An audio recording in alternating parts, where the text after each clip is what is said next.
വൈശാഖിന്റെ സംവിധാനത്തിൽ പുറത്തിറങ്ങിയ നമ്മുടെ സ്വന്തം മമ്മൂക്ക നായകനായ ചിത്രമാണ് ടർബോ. ഒരു കിടിലൻ ആക്ഷൻ മാസ് കോമഡി എന്റർടൈനർ എന്ന് തന്നെ ടർബോയെ നമുക്ക് വിശേഷിപ്പിക്കാം. മമ്മൂട്ടി കമ്പനി തന്നെയാണ് ടർബോ പ്രൊഡ്യൂസ് ചെയ്തിരിക്കുന്നത്. മമ്മൂട്ടി കമ്പനി പ്രൊഡ്യൂസ് ചെയ്ത പടങ്ങളൊന്നും അത്ര മോശമായിട്ടില്ല.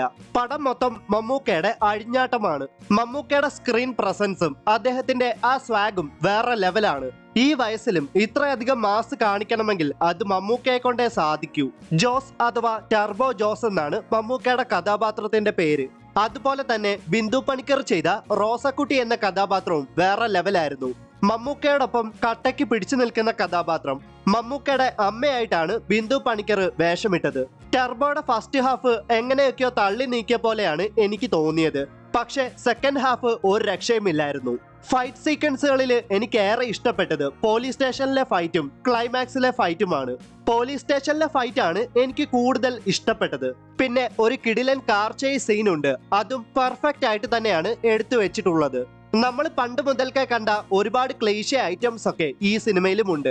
വൈശാഖിന്റെ പടമായതുകൊണ്ട് തന്നെ ഇതൊക്കെ ഞാൻ നേരത്തെ പ്രതീക്ഷിച്ചതാണ്. പിന്നെ ടർബോയിലെ വില്ലനെ എനിക്ക് അത്ര അങ്ങോട്ട് ഇഷ്ടപ്പെട്ടില്ല. രാജ്ബി ഷെട്ടിയാണ് ഈ സിനിമയിലെ വില്ലൻ കഥാപാത്രമായ വെട്രിവൽ ഷൺമുഖമായിട്ട് വേഷമിട്ടത്.